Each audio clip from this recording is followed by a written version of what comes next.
welcome to the second episode of Fintech Firebrand. I'm Virginie O'Shea, CEO and founder of Firebrand Research, and I'm here to chat to you about this month's Fintech and finreg news.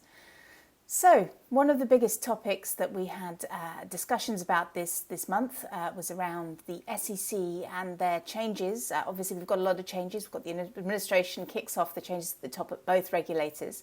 So the SEC will now have Gary Gensler coming in to head the organisation, and we're going to have a changeover of the commissioners.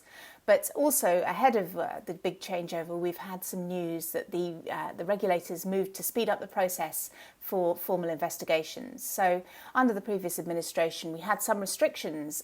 You couldn't have the lower level officers going out there and kicking off investigations early. They had to go through several levels of approvals to be able to get the enforcement division to go out there and take sworn testimonies and all of these different things that they have to do to subpoena documents and all of these investigations they engage in to be able to carry out proper regulatory investigations of different financial institutions. So one of the bigger topics this year will be how active the regulator becomes, whether the CFTC follows suit, and we do see them moving much quicker as well in terms of investigations.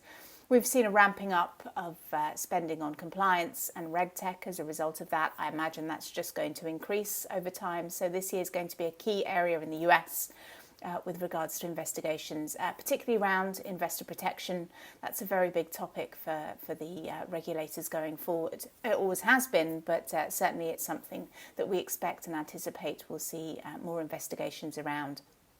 And it's putting more trust in essentially the experienced senior officers to be able to investigate independently and to be actually, doing these investigations at a more rapid pace. So certainly I think that's going to be a big change, and it will see more cases being brought forward over the course of a year, I believe, because of the increased speed and pace of investigations. Now, another big topic over in across the Atlantic has been ESG, environmental, social and governance, and there's been discussions by the SEC again on that topic about trying to set some standards.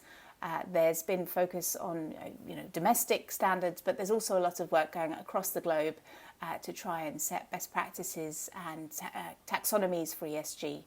And ESMA has obviously been ahead of the game with regards to finreg in this space. So I anticipate there's going to be a lot of discussion between ESMA and the SEC as the new commissioners come in. There's also a lot of discussion within the US market about climate risk and building in climate risk practicalities into a lot of the regulations as they currently stand. So that's going to be a key topic going forward this year, and I believe there's going to be a lot of discussions over the coming months on that topic. If we look at some of the work ESMA has been doing, and the roundup of some of the publications that ESMA's put out, there's obviously SFDR is the regulation that we have to look to for the different RTSs have come out with regards to compliance with that. There are some set in stone deadlines.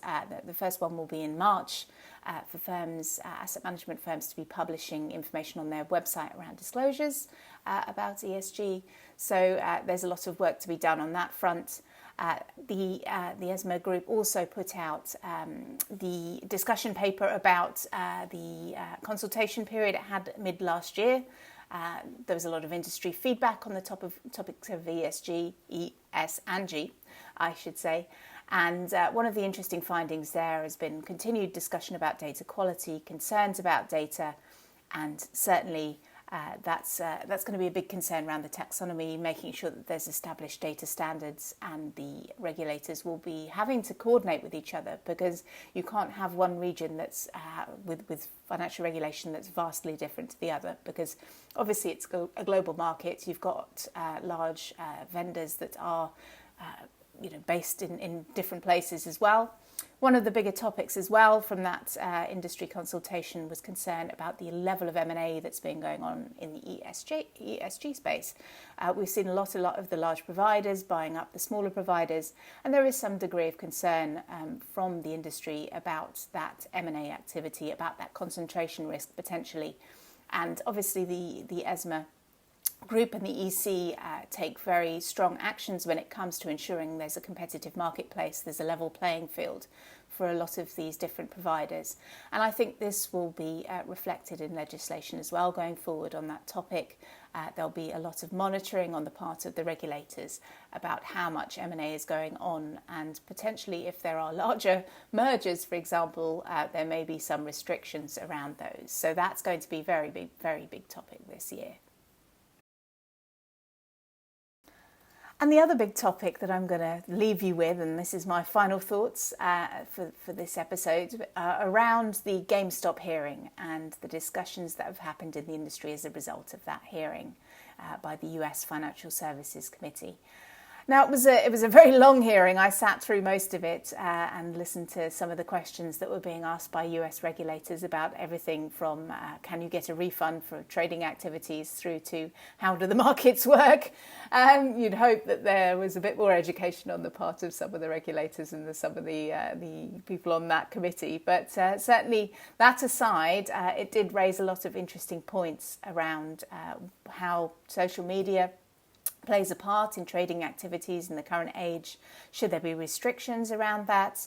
How do you monitor what's going on with regards to influence and insider trading and market abuse and market manipulation? Certainly there are a lot of important things that the SEC and the other regulators across the globe will have to bear in mind with regards to investor protection this year. As I said, it's going to be a very big topic. One of the more interesting areas for me, particularly when I think about my focus on post-trade, was around, we had discussions about settlements. And this is something that I did not anticipate as a part of that hearing, but something that the CEO of Robinhood actually brought up because of the issues they had around meeting their clearing obligations. Now, there's going to be obviously some investigations into those activities as well, but he did raise the point that maybe a modern market should not be T+2. Maybe it should be a shorter settlement cycle. Unfortunately, he went a little too extreme and has said that real-time settlement is the order of the day. Now, I've spent quite a few years looking at this topic, and the move from T+3 to T+2 was quite a big move. It was quite difficult for a lot of industry practitioners that were having to prepare for that move. It did involve fintech investment. It did involve market practice changes. And that's something that we have to think about, the cost versus the benefit of change. Now, moving to a real-time environment takes away the ability for firms to engage in securities lending practices. It also gets rid of the benefits of netting on a daily basis. So we have to think about whether that is a safe thing to be doing. You never get rid of risk, you merely transform it. So if you think about risk as a balloon, you'll squeeze one end, it'll pop up somewhere else, right? So there is something that we have to think about. Risk is not going to be got rid of. Settlement risk may reduce and counterparty risk may reduce if you move to a faster settlement cycle. But you're going to push it into another area. And that's, if you think about money flying about in a real-time environment, you're going to have to pre-fund settlement. That is a huge market practice change. The project risk involved in transforming your entire middle and back office operations, something else we have to think about. Certainly, a move to T+1 is something that the market infrastructure community, DTCC among them, has been very passionate about. And I think that this could be an opportunity for the industry really to improve and to change and to move to a T+1 settlement cycle. So I think that's something that we have to seriously think about. But it can't be just one country, as I've probably referenced in multiple tweets, multiple posts, multiple blogs. There is, the market practices across the globe are largely T+2. So if one large market such as the US moves, I think there'll have to be moves everywhere else to bring everything into line so that we reduce risk across the globe. So we really do need to engage in conversations at an industry level. I expect the SEC and DTCC to take a lead role in this, as will they engage in the later GameStop related hearings. So that should be something to watch this month and beyond.